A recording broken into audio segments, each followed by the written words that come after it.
Hello, I'm Richard Janes, and welcome to the Passion and Purpose podcast. For more information about today's guests or my programs, simply log on to richardjanes.com.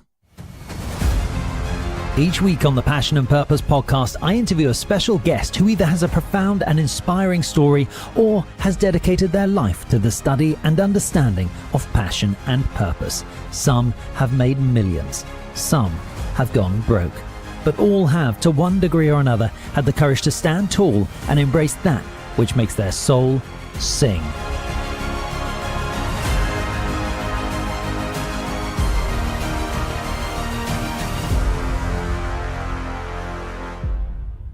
My guest today was born on December the 12th, 1973 in Flushing, New York. The second daughter to a banker and a librarian, she was plagued with illness as a young baby, and by month 16, the family heard the devastating news that their daughter had cystic fibrosis, a chronic disease that causes the body to produce thick and sticky mucus that clogs the lungs and obstructs the pancreas. At the time of diagnosis, the infant mortality rate was around 80%. Doctors told the family that if by some luck she managed to make it past infancy, the odds were even higher that she wouldn't make it through elementary school. But make it through elementary school she did. And joining me for this podcast today is a healthy, thriving 43-year-old woman who married in 2004 and against all the odds had a son of her own in 2007. And then adding to her continued battle against cystic fibrosis, she received a double lung transplant just a year ago after her own lungs fell to just 18% capacity, and friends and family were booking flights to say their final goodbye. My guest today is Laura Zellmer, and Laura's struggle has been monumental. And whilst for many of us we've bounced around this earth trying to figure out who we are and what we're really passionate about, Laura had a sense of passion and purpose from a very young age, and that was to live life and stay alive. Now, we're all going to die at some point, but for Laura, that some point was often in the not-too-distant future. So I started off by asking her how she psychologically dealt with facing such a short lifespan. When I was younger, the stories that you heard about people with CF were not encouraging at all. Maybe people live into their teens. So I had to figure out, okay, I know that's a possibility, but I am going to keep going and doing the things I want to do. And luckily, I had my parents and my family that were all super supportive, and my mom, who is a really big worrier, somehow let go and let me really live and have a normal childhood, which must have been really hard because as a mother myself, I know you really want to protect your kids and shield them from so many things. And when you know your child has such a risk of getting sick and ending up in the hospital, to just even let me go to school and be amongst all the kids that, had kids or little germs. And so to just let me out and by them really just embracing living, I was shown that as an example, and I never let my disease stop me.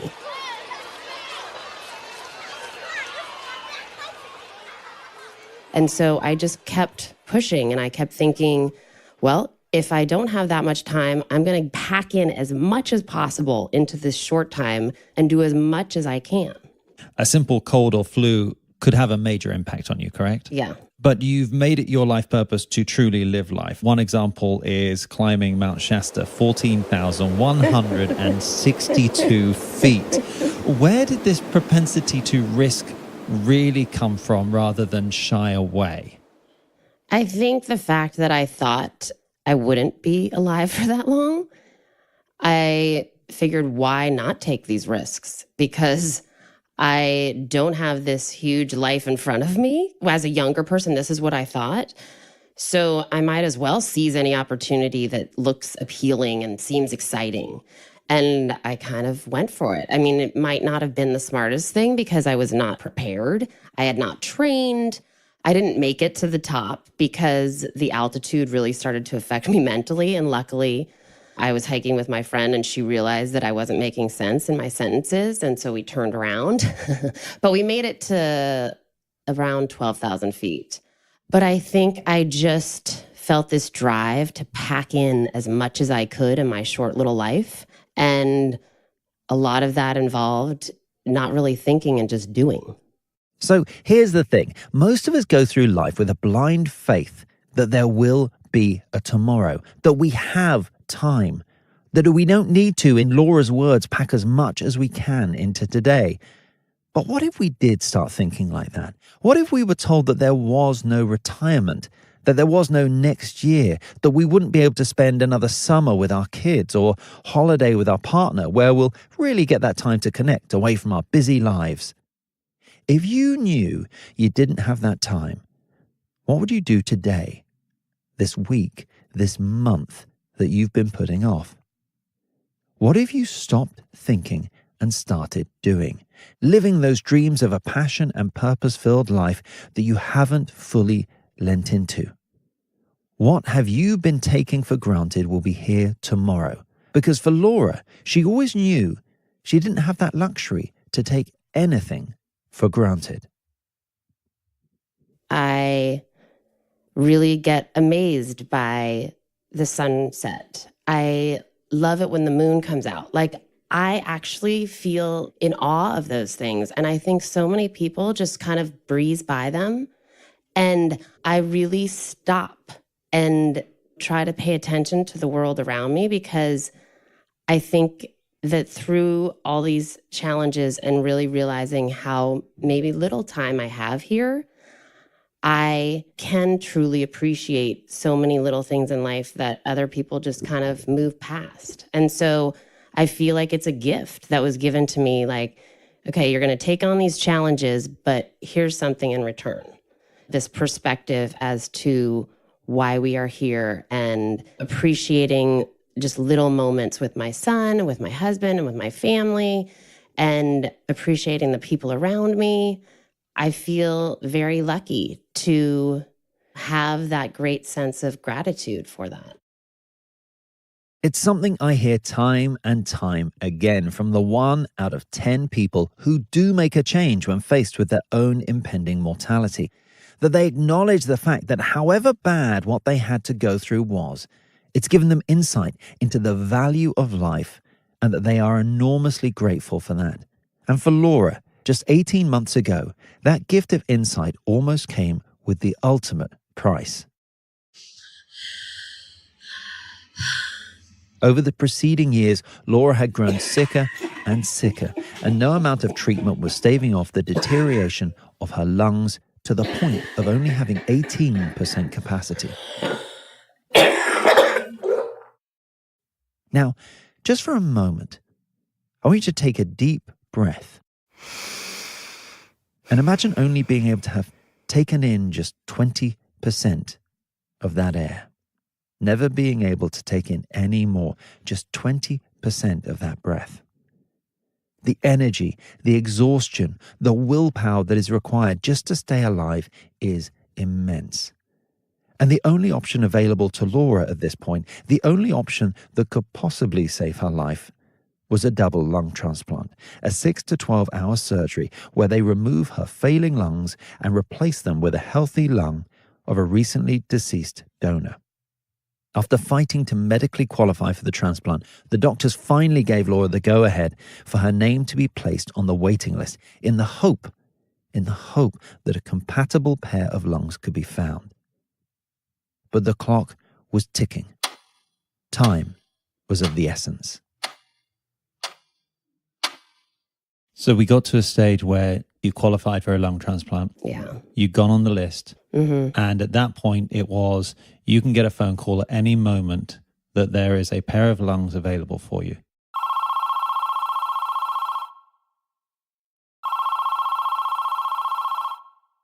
So you have to be within 4 hours of the hospital, and you have to have your phone with you at all times. And sometimes you can get calls, and they are called dry runs, where they call you and there are possible lungs, but then they say, we'll call you if it works out and you can come in, or they call you and say, just come in, and they prep you for surgery, and then it doesn't work out. And I had several of those, which mentally are very hard to deal with. It's very crushing to think that you are getting this life-saving surgery and then it's pulled out from under you. So I had about 4 of those.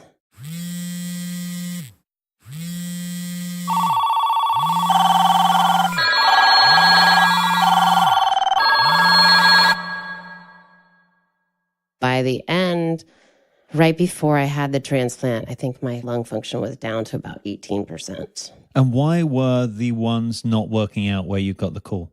So sometimes they just are not feasible because they are damaged in some way. They are just not healthy enough to then be put into my body. And with most people, when they do it, the people that they take the lungs from are already brain dead. And so they've been on life support. And so then they pull them off the life support and then they can extract the organs. But in one case, the person died on their own, but it took too long for the lungs to then be viable after the death. So they were deprived of oxygen for too long. So that one did not work out. But in the other cases, they just weren't viable. So they just kind of tell you, like, these were not the lungs for you.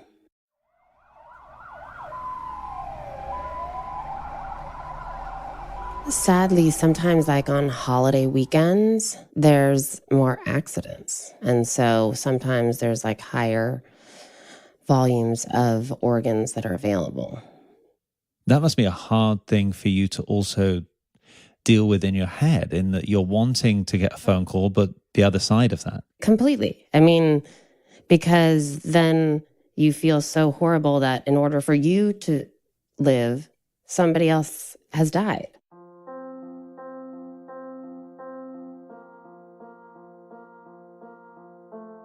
How much do you think about the donor now? Is that something that factors into your head? Oh, yeah, I totally think about, like, who am I carrying with me in this journey? Mentally, it does mess with you to know that it's somebody that has passed away that you're getting the organs from.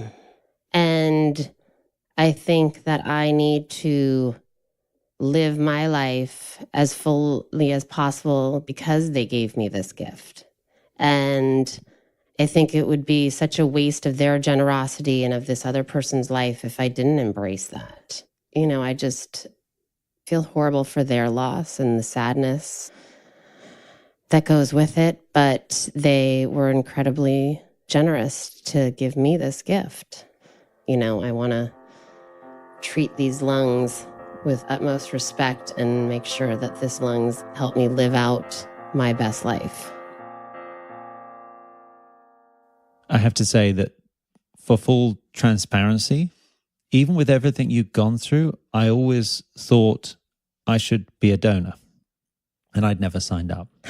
And this morning, as I was doing the research and thinking about you, thinking about the fantastic time we had last night with Kevin and with Everett, I couldn't believe that I hadn't done it. And so I got online, organ donor. And it took me 60 seconds to register. So I'm now registered as a donor. Yay. And it is so easy to register. And I think that there's so many people that kind of think the same way you do. Like, oh yeah, I would totally do that. But they just haven't done it. And there's sadly so many people that do die waiting for organs.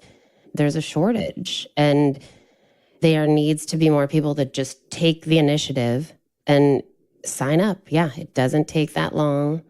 And there's all these parts of our bodies that we don't even think can be used by other people. You know, your eyes, they can use parts of your skin. Like they can use so many parts of your body that you don't even think about that could help other people. After the surgery, the double lung transplant, the doctors were amazed at your focus and determination, and that you were taking your first steps again within hours of the 8-9 hour surgery that cracked open your chest and put these new lungs in. How was that first day?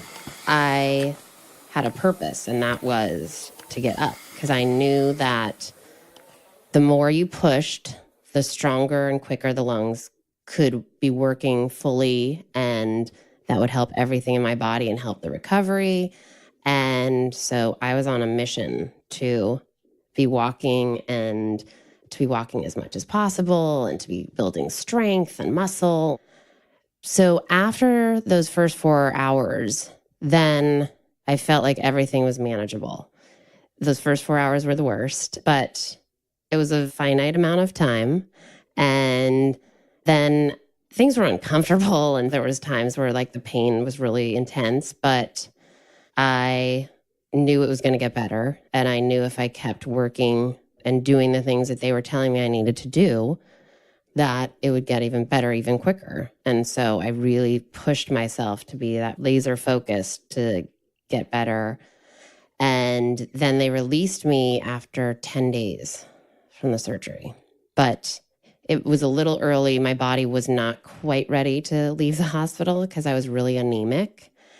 And so 4 days later, then they put me back in for another 5 days. And then after that time in the hospital, then everything was amazingly pretty smooth sailing. You have an amazing dedication and amazing willpower to actually meet the doctors and that medication. Where does that come from? So I've seen how much better it makes me feel. Like it is tangible when I exercise, when I do these things, they help. And so I just really listen to my body and I realize, okay, doing things that are counterintuitive don't help me, like just because somebody else is. And as an adult, I think it's easier to embrace those things and be like, well, even if I wanted to do that, I have to do this other thing. As a teenager in your early 20s, that's really hard because all you want to do is be like everybody else. You don't want to have responsibilities. You don't want to take yourself out of like the social picture and then have to go do these treatments. So that was, I think, the hardest time for me to really embrace being a good patient. But as an adult, I just see the value in really taking care of myself. And it's like, why would I not choose to do these things that make me feel better so that I can have this longer life, so I can actually do the things I want to do?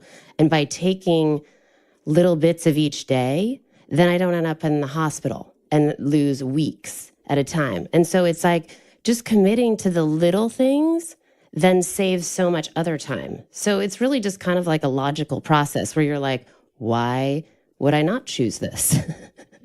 Why would I go against everything that's going to help me to live a better, stronger life? I have heard stories of people that totally have had their lungs for 20 years, and I plan to be one of those people. Are there days where you struggle with taking that step? Oh, yeah. I mean, there's days where the last thing I want to do is exercise. And with CF, I also have cystic fibrosis diabetes. And so the last thing I want to do is give myself a shot or choose the healthier option versus wanting the donut. Every day, there's things that I have to work on. And it's a choice. Am I going to choose the healthier option for myself? And there's days where I don't. We all are human. Nobody's perfect. But more often than not, I choose the healthier way to go. It seems like there's a pattern emerging here, and that is that one of the reasons why you are still here today is because you are very good at setting little goals and achieving them day by day versus being overfaced by the mammoth mountain. Completely. And that is definitely something that I've always done. And it kind of takes me back. When I was younger, I did swim team and I hated it, but it made me feel so much better. It's so good for your lungs. And I would kind of tell myself, like, as I was swimming, I'd be like, okay, Laura, you're going to do these 2 laps. And I would kind of just break it down in my head. So I was never overwhelmed by how much I had to do. And I think mentally that really helps you, because if you think in such a big scale, it's always going to be overwhelming. But if you just think of one like next little step, then it breaks it down to where it's totally feasible. And okay, I can do that. And I definitely have done that a lot in my life. And I think that that has helped me to get to where I want to be. Now, we all have things we want to work on to improve our lives. But in today's culture, we've been conditioned to expect fast results. Microwave dinners, 5-minute YouTube tutorials, communication at the touch of a button through email and text, being flown halfway around the world while we're asleep, or the Bitcoin investing that make overnight millionaires of 16-year-olds. If we can't see a quick result, many of us discount the value and the benefit. We'll spin our wheels and extol enormous amounts of energy trying to find that quick fix, worrying that we aren't making progress, fretting that another year has gone by and we haven't done what we wanted. Now, a common question I ask my audience when I'm giving talks is, how many of you could run 365 miles? Now, people laugh, people shift uncomfortably, but very rarely does anyone see that if they just run 1 mile a day, at the end of the year, they would have completed what seemed like an enormous, preposterously crazy goal of running 365 miles. With Laura, she mastered that chunking down of massive goals into bite-sized manageable actions that simply require regular attention. And in my experience, it's this ability that is often present in the 1 out of 10 people who actually manage to make that change. It's this ability that had Laura excelling so quickly after having such a massive surgery. So within probably like 4 weeks of the surgery, I was hiking the hills. Okay. So at this point, I should point out that we're not just talking about a nice country hill, right? We're talking about the crazy inclines of San Francisco city streets. And I would give myself little goals each day, like, okay, I'm going to make it to the top of that street. Because, it started out as like a gradual hill. And originally I'd been walking on flat, and then I'd be like, okay, I'm going to do the small hill. And then the next day I'd do like the even little bigger hill. And I just had these little goals for myself, like, okay, I'm going to go 1 block farther today.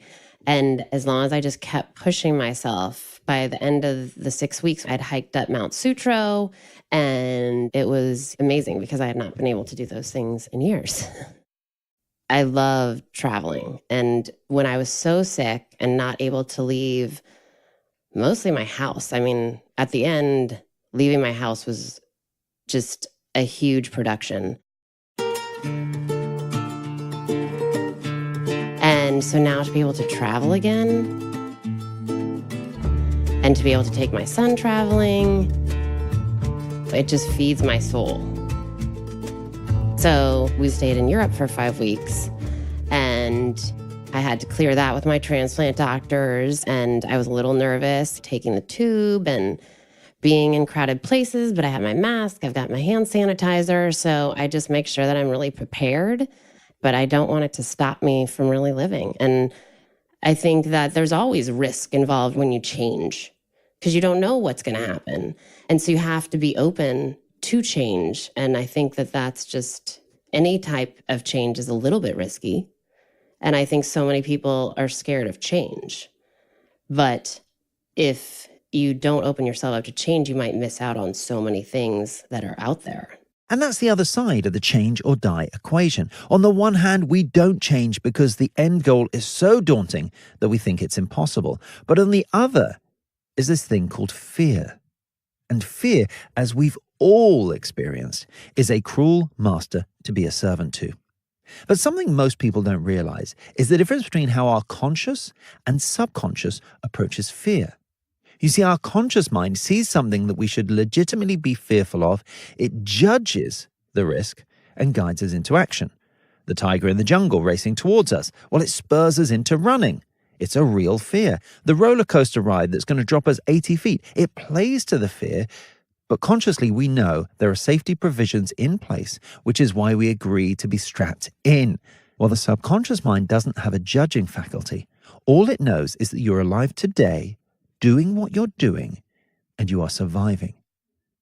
The unconscious mind can't rationalize something new as good or bad, so it tries to keep you where you are. It's why we see people making the same mistakes over and over and over again, settling into unhealthy habits. It's why for so many of us, we are the 9 out of 10 who can't change, letting our subconscious pull us back to old habits. But the key is to reprogram the subconscious, and in my opinion, reprogramming it around your unique purpose versus the normality of everyday life. Now, for so many years, Laura's purpose was simply to stay alive and find passion in the small moments life presents to her. The sunset, the full moon. But then in 2007, something came along that took that purpose to a whole new level. And she was no longer fighting for just herself.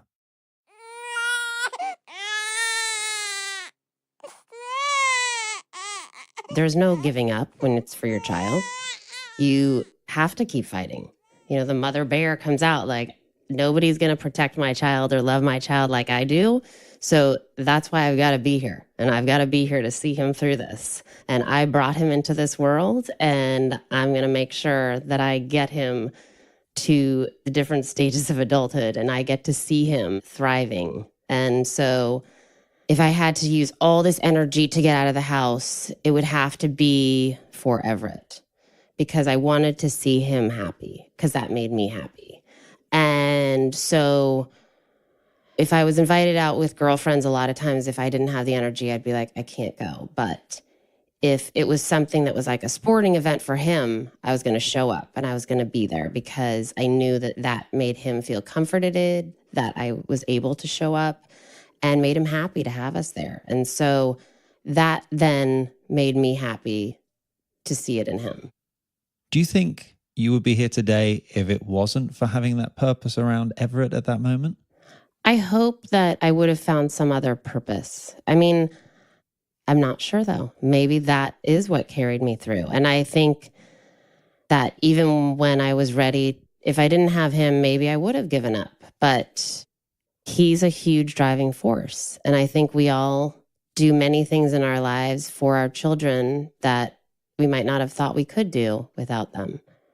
I've always been a fighter though, so I might have figured out how to get myself through it. And for my parents, for my husband, I think that so many times you are willing to take on pain and things if you know that it helps the people around you that you love. So even if it hadn't been Everett, I might have done it to hold on for them. What's interesting now is now that I am healthy again, all of a sudden I'm starting to think again more, how am I going to live this for myself as well? I think that when I was sick, that was my purpose, was to be here for him, because that's all I had the energy for. I had to pick one thing. And it was, okay, how am I going to focus this little bit of energy I have? What is the most important thing here? And it was him.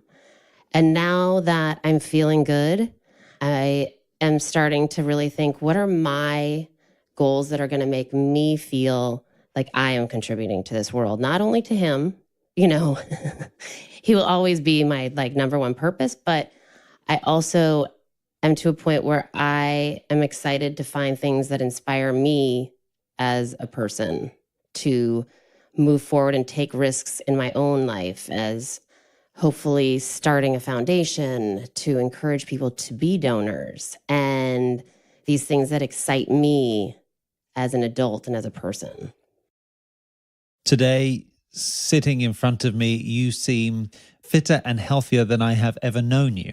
When I was in my deepest pits of my own illness, battling with ulcerative colitis, Amy and I would often talk about your strength and your determination, your passion for life and determination of purpose to stay strong and healthy, no matter how uncomfortable or inconvenient. A mentality of no excuse has been a massive, massive inspiration to me, and I'm sure countless others that have followed your story. And part of the reason why I'm sitting here today, as healthy as I am and doing what I do, is because of the inspiration that you've provided and how you've lived your life and what you've gone through. And I just want to say thank you so much from the bottom of my heart. I'm glad that we're sitting here talking to each other and both feeling good. I didn't know it was helping you, but I'm glad it did. Thank you for joining me on the podcast today. Thank you for having me.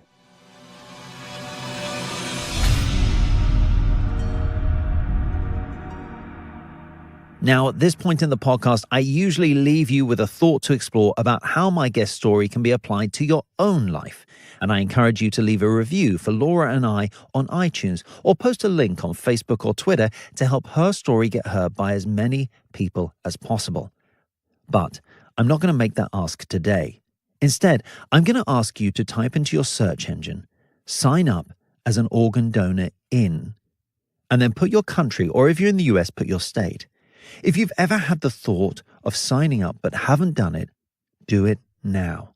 It takes just a few minutes, and if the unthinkable ever did happen, you could be saving the life of someone as wonderful as Laura. Shortly after recording this podcast, Laura got the chance to write a letter to her donor's family, expressing her enormous gratitude from herself, from her son, from her friends and family. When someone dies, a life can be saved. Fill in the online form. It takes just a few minutes, and you will never, ever have to think about it again. But you could save someone's life.